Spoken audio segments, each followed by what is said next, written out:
السلام علیکم ورحمۃ اللہ وبرکاتہ۔ الحمدللہ رب العالمین والصلاة والسلام علی رسول الکریم وعلی آلہ واصحابہ اجمعین، اما بعد فاعوذ باللہ من الشیطان الرجیم، بسم اللہ الرحمن الرحیم۔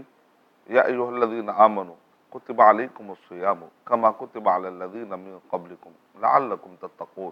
بسم اللہ الرحمن الرحیم۔ رب اشرح لی صدری ویسر لی امری واحلل عقدۃ من لسانی یفقہوا قولی۔ میں سب سے پہلے اللہ سبحانہ و تعالیٰ کا شکر بجا لاتا ہوں، بے پایا درود و سلامتی ہو محمد مصطفیٰ صلی اللہ علیہ وسلم پر۔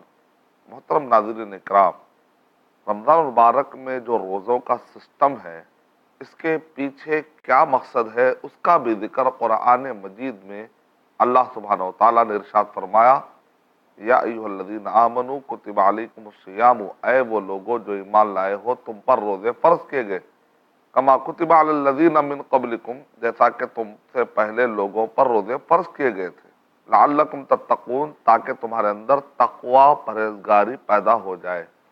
تو اسی طریقے سے روزوں کا سب سے بڑا مقصد اور سب سے بڑا فائدہ تو آخرت میں ہونے والا ہے کہ آدمی کو دنیا میں تقوی کی زندگی ملتی ہے تو اس کا فائدہ آخرت میں ملتا ہے۔ دنیاوی اعتبار سے بھی بینیفٹ، فائدے، medical benefit, social benefit, psychological benefit, انسان کے اپنے جسم کے فزیکل بینیفٹ، صحت کے اعتبار سے ہیلتھ بینیفٹ، یہ سارے بینیفٹس دنیاوی اعتبار سے ملتے ہیں۔ لیکن جیسا کہ درخت لگانے کا اصل مقصد تو پھل ہوتا ہے ایک آدمی کا، لیکن سائیڈ میں اگر اس کو سایہ مل جاتا ہے تو اس کو کہتے ہیں کہ آم کے آم گٹلیوں کے دام، یعنی مطلب ہے کہ آدمی کو دو طرح کے فائدے مل گئے۔ اور ایک آدمی کو اگر آخرت کا فائدہ ہوتا ہے، دنیا کا ہی فائدہ ہوتا ہے تو بہت اچھی بات ہے۔ لیکن ہمارا مقصد یہ دنیائی فائدہ حاصل کرنا نہیں ہے، نہ یہ دنیائی فائدہ سمجھنا اور سمجھانا ہے، یہ تو ایک سائٹ کی بات ہے۔ کیونکہ آج کل انٹرنیٹ پر یہ بات پھیلائی جا رہی ہے کہ مسلمان معلومات نہیں ہونے کی وجہ سے، ان پڑھ ہونے کی وجہ سے، کم علم ہونے کی وجہ سے، مسلمانوں کے پاس اویئرنیس نہیں ہونے کی وجہ سے، ہیلتھ اویئرنیس نہیں ہونے کی وجہ سے یہ لوگ صبح سے لے کر شام تک بھوکے رہتے ہیں۔ تو یہ ڈائٹری لا کے خلاف ہے۔ اس طریقے سے ہمارا جسم متحمل نہیں ہے اور اس سے کئی بیماریاں وجود میں آتے ہیں، اور جو لوگ آلریڈی بیمار ہیں وہ لوگوں کے لیے اور بیماری بڑھنے کا چانس ہوتا ہے۔ فلاں لہذا مسلمانوں کو چاہیے کہ ہم رکائیں، جیسا کہ فرانس میں پردے کو رکایا گیا یہ کہہ کر کہ عورت پر ظلم ہے، تو اسی طریقے سے بعض جگہوں پر یہ مشورے دیے جا رہے ہیں کہ مسلمانوں کو رکایا جائے، زبردستی کر کے رکایا جائے، کیونکہ ان کو معلوم نہیں ان کے نقصانات کیا ہے۔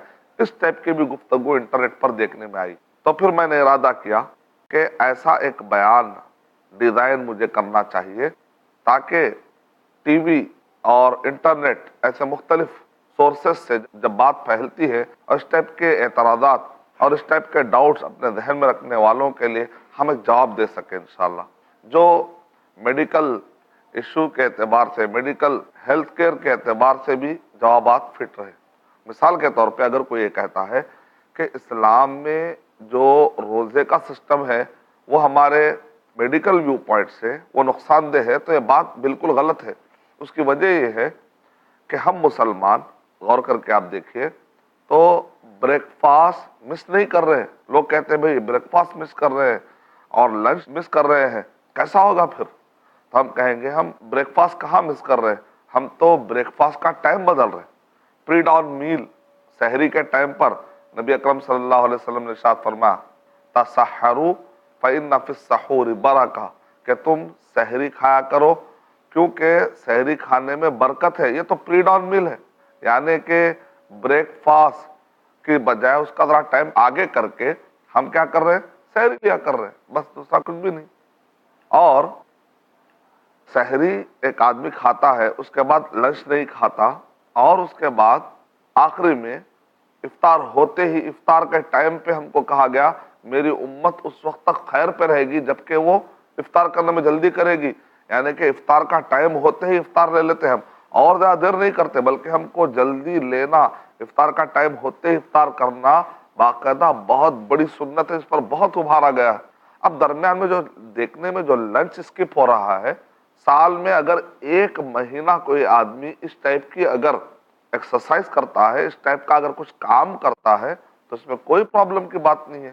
اس کی وجہ یہ ہے، یہ جو ہماری باڈی ہے، سائنسدان کہتے ہیں کہ ہمارے باڈی میں اللہ سبحانہ و تعالیٰ نے ایک سسٹم بنایا ہے، اس سسٹم کا نام ہے گلائکوجینولائسس۔ گلائکوجینولائسس کا مطلب ہوتا ہے کہ ہمارے جسم کو گلوکوز کی ضرورت ہوتی ہے۔ آدمی جب بھوکا ہوتا ہے، پیاسا ہوتا ہے، تو اس کو آلریڈی جو اس کے پاس جو ریزرو طاقت ہے، جیسے کہ لیور کو اللہ تعالیٰ نے کیسی طاقت دی ہے کہ آدمی کی طاقت کو وہ ریزرو کرتا ہے، گلوکوز کو ریزرو کر لیتا ہے۔ اور انسان کے اندر اللہ سبحانہ تعالیٰ نے ایک ایسا سسٹم دیا ہے کہ جیسے ہی آدمی بھوکا محسوس کرتا ہے اور پیاسا محسوس کرتا ہے، تو یہ گلائکوجینولائسس کی وجہ سے یہ جو گلوکوز ریزرو ہوتا ہے نا، وہ ٹوٹ ٹوٹ کر بکھرنا شروع ہوتا ہے اور خون میں مل کر انسان کو گلوکوز کی کمی کو وہ پورا کرتا ہے، اس کی تلافی کرتا ہے۔ نتیجے میں کیا ہوتا ہے کہ انسان کو وہ کمزوری فیل نہیں ہوتی۔ اب بتائیے تو صحیح کہ اللہ سبحانہ و تعالیٰ نے انسان کے جسم میں گلائکوجینولائسس کا یہ جو سسٹم اللہ تعالیٰ نے دیے ہیں، کیوں دیے ہیں؟ یہ فطرت کی مانگ ہے، کیونکہ اللہ سبحانہ و تعالیٰ قدیر ہے، اللہ سبحانہ و تعالیٰ خالق ہے، اللہ سبحانہ و تعالیٰ پیدا کرنے والے ہیں۔ اللہ تعالیٰ جانتے ہیں کہ مخلوق کو کیا چیز سے فائدہ اور کیا چیز سے نقصان ہے۔ الا یعلم من خلق وهو اللطیف الخبیر، کیا جس نے پیدا کیا وہ نہیں جانتا کہ فائدہ کس میں ہے، نقصان کس میں ہے؟ وہ ہمارا پیدا کرنے والا ہے۔ اللہ تعالیٰ رحیم ہے، اللہ تعالیٰ رحمان ہے۔ الٹا یہ ہے کہ اگر یہ اس ٹائپ کا روزہ اگر نہ رکھے نا تو نقصان ہوگا۔ یہ جو گلوکوز اگر سال میں ایک مرتبہ بھی نہ نکلے، جو ٹاکسنز غذاؤں کے ذریعے سے ہمارے اندر جا رہے ہیں، ترکاریوں، کھانے پینے، گیہوں اور اناج کے ذریعے سے جو ٹاکسنز ہمارے اندر جا رہے ہیں، اگر سال میں روزہ رکھیں گے تو ٹاکسنز جانے کی مقدار کم ہو جائے گی اور نکلنے کی مقدار زیادہ ہو جائے گی۔ تو آدمی جب بھوکا رہے گا، زیادہ ٹاکسنز جمع نہیں ہوتے ہیں تو باڈی کو اخراج کرنے میں تھوڑا ٹائم ملے گا۔ یعنی کہ سال بھر باڈی کھا رہی ہے، آپ جو بھی ڈال رہے ہیں، یہ مشین اندر کی جو مشین ہے کام پہ لگی ہوئی، کام پہ لگی ہوئی، کام پہ لگی ہوئی، مشین کو کبھی حرکت بھی تو دینا چاہیے نا۔ اسی لیے کسبلنکا میں 1994 میں 50 سائنٹسٹ نے اعلان کیا کہ اسلامی طریقے کا جو روزہ ہے نا، وہ انسان کے لیے نقصان دینے بلکہ فائدہ مند ہے۔ بلکہ آج کل تو استھما کے پیشنٹ کو باقاعدہ مشورہ دیا جاتا ہے کہ آپ لوگ روزہ رکھو، اسلامی طریقے کا جو روزہ ہے روزہ رکھنے کے لیے کہا جاتا ہے۔ اور اسی طریقے سے وہ پودوں پر بھی ریسرچ کیا گیا کہ جو پودوں کو مسلسل پانی پانی پانی پانی مل رہا تھا اور ان کو ذرا بھی بریک نہیں کیا جا رہا تھا، تو وہ پودے ختم ہو گئے، ان کی جڑیں نکل گئی۔ لیکن وہ پودے جن کو روک روک کر پانی دیا جا رہا تھا، ان کو سرسبز اور شاداب ہونے کا اور دیر پا رہنے کا ایک موقع ملا۔ ہم اسباب کی بات کر رہے ہیں۔ اللہ تعالیٰ نے دنیا میں جو اسباب بنائے ہیں، ان اسباب کی ایک اسٹریٹجک شکل ہوتی ہے، خالی وہ بتا رہے، ورنہ مسبب اللہ تعالیٰ بہتر ہے، جانتا ہے کہ کس کو کب موت آ جائے، کس کی صحت کب گر جائے، وہ تو اللہ بہتر جانتا ہے۔ لیکن ایک اسباب کی میں بات کر رہا ہوں دنیاوی امور کے اعتبار سے۔ اور اسی طریقے سے کچھ جانوروں کو مسلسل کھانا دیا گیا نان اسٹاپ، اور کچھ جانوروں کو، چوہوں کو اور اسی طریقے سے خاص قسم کے جانوروں کو روک روک کر غذا دی گئی۔ تو جن کو روک روک کر غذا دی گئی ان کو ہضم کرنے کا ٹائم ملا، ان کے ہضم کرنے کی جو مشینیں ہیں ان کو پراپر ریسٹ ملا۔ نتیجہ نکلا کہ ان کی لانگیوٹی بڑھ گئی، یعنی کہ ان کے بہت لمبی لمبی عمریں بڑھ گئی۔ میں اسباب کی میں بات کر رہا ہوں، مسبب بہتر جانتا ہے کہ کس کی عمر کیا رہے، وہ ایک الگ ٹاپک ہے۔ تو اسی طریقے سے ہمارے جسم کو جو چیز چاہیے اور جو چیز نہیں چاہیے، کب کیا چاہیے، سال میں ایک مرتبہ اللہ سبحانہ و تعالیٰ سال میں ایک مرتبہ ایک مہینے کی ایکٹیویٹی لازم اور فرض قرار دیے ہیں۔ تو اس کے پیچھے یہ ہے کہ ہمارے جسم کے اندر پھر یہ قوت پیدا ہو جاتی ہے۔ ایک تو کنٹرول پاور پیدا ہوتا ہے۔ سائنٹسٹ یہ کہتے ہیں کہ وہ فوج اور وہ آدمی جو اپنے بھوک پر کنٹرول کر سکتا ہے، دنیا کے ہر چیز پر وہ کنٹرول کرنے پر قادر ہو جاتا ہے۔ جو آدمی اپنے بھوک کی سیکریفائس، غذا کی سیکریفائس دینے ریڈی ہوتا ہے، دنیا کے ہر قربانیاں دینے کے لیے تیار ہوتا ہے۔ جو آدمی بھوک برداشت کرتا ہے، اس کے اندر ایک عجیب قسم کی طاقت پیدا ہو جاتی ہے۔ اس طاقت کے ذریعے سے وہ ایک دنیا کے ہر بڑے بڑے کارنامے کرنے کی اس کے اندر طاقت پیدا ہو جاتی ہے، کیونکہ آدمی کے اندر صبر بہت بڑی چیز ہوتی ہے۔ ایک صبر ایک آدمی کے زندگی سے جب نکل جاتا ہے تو بہت بڑے بڑے جگہوں پہ وہ نقصان اٹھاتا ہے۔ آدمی اگر صبر تحمل کی طاقت پیدا ہو جاتی ہے تو وہ میدان میں ٹھہرا ہوا ہوتا ہے۔ جب آدمی میدان میں ٹھہرا ہوا ہوتا ہے تو اس کو آگے بڑھنے کے چانسز مل جاتے ہیں۔ تو آج کل جو روزوں کے بارے میں، اسلامی روزوں پر جو اعتراض کیے جا رہے ہیں کہ یہ انسان کی صحت کو گراتے ہیں، بات ویسی نہیں نکلی بلکہ بات الٹی نکلی کہ الٹا اس سے تو فائدے ہوتے ہیں۔ مثال طور پہ میڈیکل لیول پر جو بینیفٹ ہوتے ہیں، کتنے مرتبہ ایسے بہت تھے جو موٹاپے کی وجہ سے پریشان تھے، کتنے ایسے لوگ تھے جو عام دنوں میں ڈائٹ کرنا ان کے لیے بڑا مشکل تھا، لیکن جیسے انہوں نے روزہ رکھا تو ان کے لیے ڈائٹ کرنا بہت آسان ہو گیا۔ یہ جانبی فائدے ہیں۔ مقصد ہمارا ڈائٹری لا نہیں ہے، مقصد ہمارا دبلا ہونا نہیں، یہ سب نیتیں خراب کر دینے والی باتیں۔ ہم بیلنس بات کریں گے۔ بیلنس بات یہ ہے کہ جو اعتراض کر رہے ہیں ان اعتراضات کے جوابات دینا ہے۔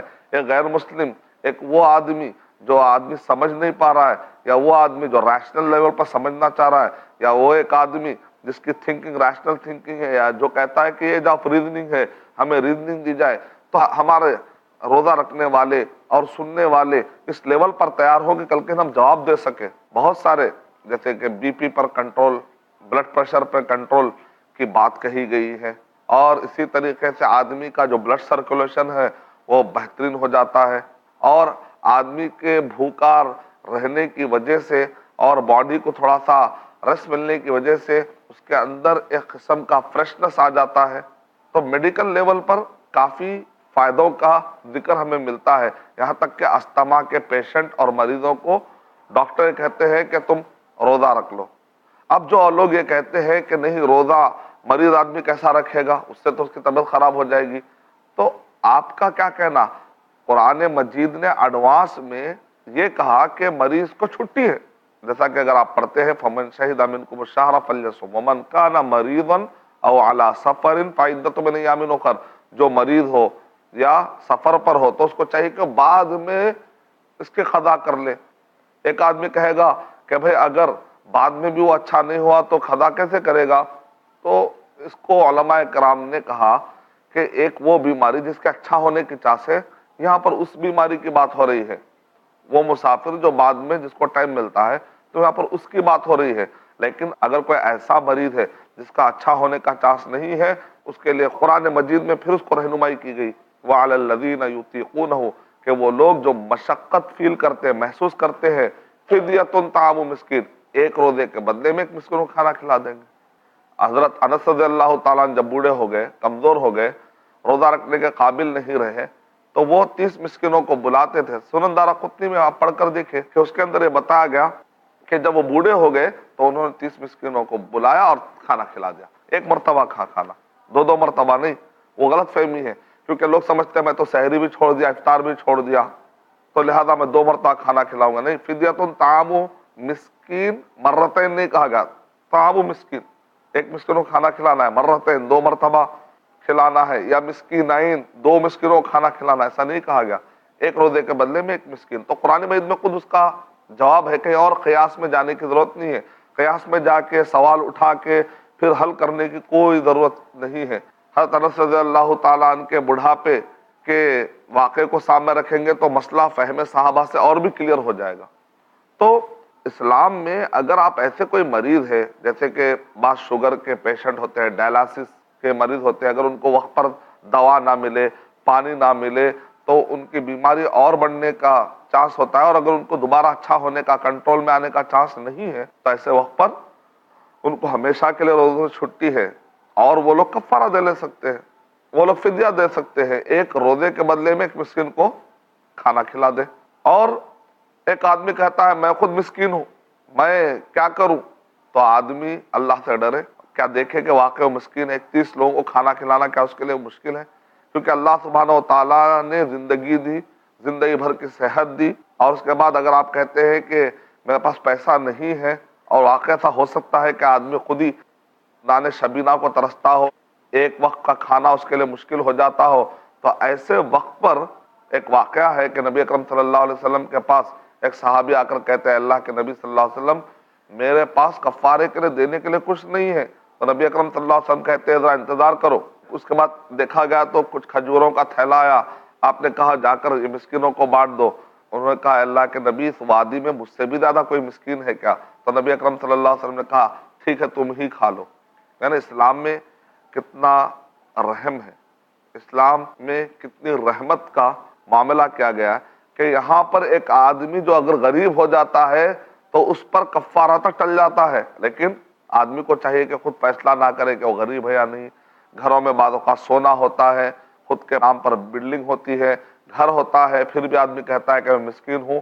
تھوڑا محنت کرنے سے اگر وہ ایک اماؤنٹ کریٹ کر سکتا ہے تو تھوڑا سا ایکسٹرا کام کر کے تھوڑا سا محنت کر لے، اللہ تعالیٰ خوش ہوگا۔ ایک کھجور بھی جو آپ اللہ کی راہ میں دیتے ہیں تو جیسے گھوڑے کو بڑا چڑھا کے ایک چھوٹا گھوڑے کا بچہ اس کو جب آپ بڑھاتے یہاں تک کہ بڑا ہو جاتا ہے تو ویسا اللہ سبحانہ وتعالیٰ آپ کے کھجور کو اتنا بڑھاتے یہاں تک کہ وہ احد پہاڑ کے برابر ہو جاتا ہے۔ قرآن مجید میں اللہ سبحانہ وتعالیٰ نے ارشاد فرمایا کہ روزہ رکھنے سے تمہیں تقوی حاصل ہوتا ہے۔ تو یہ آخرت کا سب سے بڑا بینیفٹ، اصل جو بینیفٹ، ریلیجس بینیفٹ ہمارے لیے جو اسپرچل بینیفٹ ہے، یہ ہمارے لیے اصل ہے۔ ہم مسلمان یہ دنیائی فائدوں کے لیے روزہ نہیں رکھتے۔ نفسیاتی اعتبار سے آدمی مینٹل اسٹرانگ ہو جاتا ہے، ڈپریشن کی کیفیت چلے جاتی ہے، کیونکہ جو لوگ کثرت سے کھاتے ہیں ان کو ہضم کرنے کا موقع نہیں ملتا، تو ایسے وقت پر ان کی صحت گر جاتی ہے۔ جب صحت گر جاتی ہے تو آدمی ڈپریشن میں چلا آتا ہے، لیکن جب آدمی کو دیکھتا ہے کہ اس کی صحت کنٹرول میں آ رہی ہے تو اس کا کانفیڈنس لیول ہائی ہوتا ہے۔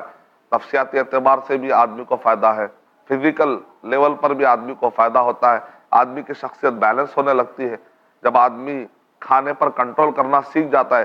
کہتے ہیں کہ ایک آدمی کو اپنی ہیبٹ بدلنے کے لیے 30 دن کافی ہے، کم سے کم 20 دن، یہاں تو 30 دن مل رہے ہیں ماشاءاللہ، تو یقیناً ایک چینج آ سکتا ہے۔ اور معاشرے کے اعتبار سے، اجتماعی اعتبار سے بھی ایک دوسرے کو سمجھنے کی مدد ملتی ہے۔ ایک آدمی کئی دن تک بھوکا نہیں رہا تو ظاہر بات ہے آدمی کو احساس نہیں رہتا ہے کہ دوسرا آدمی کل کے بھوکا ہوگا کہیں پر بھی تو اس کی کیا حالت ہو رہی ہوگی، دوسرے کے بارے میں سوچنے کا۔ میں یہ نہیں کہہ رہا ہوں کہ بھوکا رہنے کی وجہ سے آدمی کو بھوک کا احساس ہوتا ہے تو ایک آدمی کے کہے گا تو پھر غریب آدمی کو روزہ رکھنے کی کیا ضرورت ہے، وہ تو آلریڈی بھوکا ہے نا۔ اب میں یہ کہنا چاہ رہا ہوں کہ دوسروں کا خیال رکھنا تو دوسروں کا خیال کئی اعتبار سے ہوتا ہے، بھوک کی وجہ سے بھی ہوتا ہے، ٹائم پر کوئی چیز نہیں ملنے کی وجہ سے بھی ہوتا ہے، اور ایک آدمی سوچتا ہے کہ چلو میں کسی کو افطار کر رہا ہوں، اور ایک غریب بھی ہے جب وہ روزہ رکھتا ہے تو روزہ رکھنا ایک اصل میں عبادت ہے، کیونکہ اصل مقصد یہ نہیں ہے کہ ہم اجتماعی بینیفٹ حاصل کریں، اصل مقصد تو ہے کہ اللہ سبحانہ و تعالیٰ کے قریب ہونا۔ تو چاہے غریب ہو چاہے امیر ہو، اللہ تعالیٰ کے قریب ہونا تو سب کی خواہش ہوتی ہے، چاہے غریب ہو چاہے امیر ہو، تو یہ چونکہ اصل مقصد ہے۔ یہ جانبی فائدے ہیں، کسی کو کچھ جانبی فائدے ملتے ہیں، کسی کو کچھ نہیں ملتے ہیں۔ اب ایک آدمی یہ کہے کہ میرے آلریڈی صحت اچھی ہے تو لہذا میں روزہ کیوں رکھوں، تو ہم کہیں گے صحت کے لیے جو بتایا گیا وہ تو ایک اعتراض کا جواب دینے کے لیے بتایا گیا۔ اگر کسی امیر کو کچھ احساس ہو جاتا ہے تو اس کا مطلب یہ نہیں کہ غریب یہ بولے کہ مجھے اس احساس کی ضرورت نہیں ہے۔ کس عبادت سے کس کو کیا فائدہ ملتے ہیں وہ ایک جانبی چیز ہے، اصل مقصد وہ نہیں، اصل مقصد ہے تقویٰ۔ تقویٰ تو ایک غریب کو بھی ضرورت ہے، تقویٰ تو ایک امیر کو بھی ضرورت ہے، تقویٰ کی کیفیت طاری ہو جانا چاہیے۔ اور نبی اکرم صلی اللہ علیہ وسلم نے ارشاد فرمایا روزے کے اور بھی فائدے ہیں جو کہ سب کے لیے کام آ سکتے ہیں۔ اب غریب کے لیے کیا فائدہ ہے دیکھیے، آپ اس سے اندازہ لگائیے۔ امیر کے فائدے کی میں بات کیا تو غریب کے فائدے کی بات سن لیجیے آپ۔ نبی اکرم صلی اللہ علیہ وسلم نے ارشاد فرمایا، صحیح بخاری حدیث نمبر 1905 کے مطابق، یا معشر الشباب من استطاع منکم الباءۃ، صحیح بخاری کے اندر منکم کا لفظ نہیں ہے، جہاں پر یہ حدیث نمبر 1905 میں بعض دوسری روایتوں میں، اے نوجوانوں کی جماعت، تم میں سے کوئی اگر شادی کی طاقت رکھتا ہو، استطاعت رکھتا ہو تو اس کو چاہیے کہ وہ شادی کر لے، یہ اس کے آنکھوں کو فَإِنَّهُ أَغَضُّ لِلْبَصَرِ وَأَحْسَنُ لِلْفَرْجِ، کہ اس کے آنکھوں کو جھکانے والی اور اس کے شرمگاہ کی حفاظت کرنے والی، شادی کرنے کی وجہ سے اس کو فائدے ہو رہے ہیں۔ اور اگر فَمَن لَمْ يَسْتَطِعْ، اگر کوئی شادی نہیں کر سکتا، استطاعت نہیں ہے، مال نہیں ہے، تب کیا کرے گا؟ فَعَلَيْهِ بِالصَّوْمِ، تو اس کو چاہیے کہ وہ روزے کو لازم پکڑے۔ فَإِنَّهُ لَهُ وِجَاءٌ، تو یہ اس کے کنٹرول کرنے کا ذریعہ ہے، اور اس کے شادی نہیں ہونے کی وجہ سے جو تکلیف ہے اس تکلیف کو کنٹرول کرنے کا ذریعہ ہے کہ آدمی روزہ رکھ لیا کرے۔ الحمدللہ، تو روزے کے کئی فائدے ہیں۔ نبی اکرم صلی اللہ علیہ وسلم ارشاد فرما رہے ہیں کہ روزہ رکھنے سے سب سے بڑا جو فائدہ حاصل کرتا ہے وہ ہے الصیام جنتن، سیام جو ڈھال ہے. جب آدمی خبر میں دفن کیا جاتا ہے اس کو تو عذاب اس کی طرف آنا چاہتا ہے تو ایک طرف صلاح نماز ٹھہر جائے گی، ایک طرف روزہ ٹھہر جائے گا اور وہ کہے گا یہاں سے تجھے اس آدمی تک جانے کے لیے کوئی راستہ نہیں ہے. کیوں؟ اس لیے کہ آدمی روزہ رکھتا تھا، یہ آدمی صلاح پڑھتا تھا. یعنی اس کے لیے ڈھال بن رہی کہ نہیں بن رہی؟ جہنم سے بھی ڈھال بنے گی کہ نہیں بنے گی؟ ڈھال بنے گی. تو جنتن، جیسا کہ ایک فوجی اپنے آپ کو بچانے کے لیے ڈھال استعمال کرتا ہے تو روزہ بھی تمہارے ڈھال ہے ابلیس کے شر سے، شیطان کے شر سے اور جہنم میں لے جانے والے جتنے بھی کام ہیں ان سے اپنے آپ کو بچانے کے لیے آدمی کو روزہ رکھنے سے نیکی کے خیالات پیدا ہوتے ہیں، اچھائی کے خیالات پیدا ہوتے ہیں، آدمی کو تھوڑا ٹائم ملتا ہے، کھانے پینے سے ہٹ کر بھی کچھ سوچنے کا ٹائم ملتا ہے. جب آدمی کھاتا پیتا رہتا ہے تو یا تو کھانے میں اس کے بندوبست کرنے میں ٹائم لگتا ہے یا تو اس کے ہضم کرنے میں، یعنی کہ اس کی جو مشین ہے یا تو دماغ کی مشین یا تو معدے کی مشین حرکت میں ہے. نتیجے میں بلڈ سرکولیشن پورا اس کا ایک طرف لگا ہوا ہے، ایک طرف لگا ہوا. لیکن جب آدمی کھاتا نہیں ہے، پیتا نہیں ہے، خاموش ہے تو اس کا دماغ اور اس کا معدہ دونوں بھی کیا ہے؟ مشینیں ذرا تھوڑی سی ٹھنڈی پڑی ہوئی ہے. اس دوران اس کا بلڈ سرکولیشن، اس کی تھنکنگ پاور اور اچھائیوں کی طرف جاتا ہے اور نتیجے میں اس کے اندر ڈھیر ساری اچھائیں پیدا ہوتی. کیوں؟ اس لیے کہ اس کا یہ بھوکا ہونا کوئی پولیٹیکل ریزن یا دنیاوی ریزن یا ڈائٹری لا نہیں ہے. کس نے کہا؟ اللہ تعالیٰ نے کہا. اللہ تعالیٰ نے کہا اس وجہ سے وہ روزہ رکھ رہا ہے تو لہذا اس کے اندر اچھے اچھے خیالات پیدا ہو جاتے ہیں. اصل جو مقصد ہے وہ ہے تقویٰ. تقویٰ کا معنی خوف کرتے ہیں تاکہ تمہارے اندر اللہ کا خوف پیدا ہو جائے. یہ صحیح اس کا ترجمہ نہیں ہے کیونکہ عربی زبان میں خوف کے لیے خوف ورڈ ہے، خشیت ہے، خشوع ہے، ملتے جلتے الفاظ ہیں. تو ابن تیمیہ رحمۃ اللہ علیہ کہہ رہے ہیں کہ قرآن مجید میں دو لفظ 100% مترادف ہو ہی نہیں سکتے، قریب قریب کچھ نہ کچھ معنی میں فرق ضرور رہے گا. ترادف کا مطلب یہ ہوتا ہے، ردیف کا مطلب ہوتا ہے کہ ایک آدمی گاڑی چلا رہا ہے جیسے ٹو ویلر ہے اور اس کے پیچھے جو بیٹھتا ہے اس کو ردیف کہتے ہیں. اونٹنی پر اگر کوئی بیٹھا ہے پیچھے جو ہوتا ہے اس کو ردیف کہتے ہیں. ظاہر بات ہے دونوں تو برابر ہے ہی نہیں نا. چلیے اگر مان بھی لے کے آپ کہتے ہیں مترادف ہے تب بھی مساوی معنی نہیں ہے، مترادف ہے، ملتا جلتا، کچھ نہ کچھ معنی میں پھر اختلاف بھی رہے گا. تو اس لیے اتنی باریکی ہے عربی زبان کی باریکی. تو تقویٰ کا اپنا ایک معنی ہے، قرآن مجید کے ریزروڈ ورڈ میں سے ایک معنی ہے جس کا مختصر انشاءاللہ میں اگلے ایپیسوڈ میں جب میں اور روزوں کے کیا میڈیکل بینیفٹس ہے میں جب آپ کو بتاؤں گا اور ساتھ میں یہ بھی بتاؤں گا کہ تقویٰ کا معنی کیا ہے، ایمان کا معنی کیا ہے اور جو ہم کو اللہ سبحانہ و تعالی رمضان المبارک میں جو شکر، تکبیر، لتکبروا اللہ علی ما ہداکم ولعلکم تشکرون، قد افلح من تزکا وذکر اسم ربہ فصلی. تو اللہ سبحانہ و تعالی یہاں پر جو تزکیے کا ورڈ استعمال کر رہے ہیں اور اسی طریقے سے اللہ سبحانہ و تعالیٰ نے شکر کا ورڈ، تکبیر کا ورڈ، تقویٰ کا ورڈ. یعنی مختصر یہ ہے کہ تقویٰ کا مطلب یہ ہوتا ہے، تقاتن سے نکلا ہے. تقاتن کا مطلب ہوتا ہے چھتری. جیسے چھتری آپ کو بارش سے بچاتی ہے تو ویسے ہی انسان کا صحیح عقیدہ، صحیح اعمال اور انسان کے صحیح اخلاق اس کو جہنم کی آگ سے بچاتے ہیں.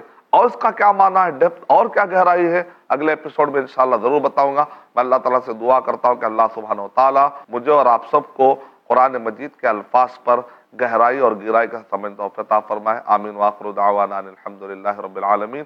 السلام علیکم ورحمۃ اللہ وبرکاتہ.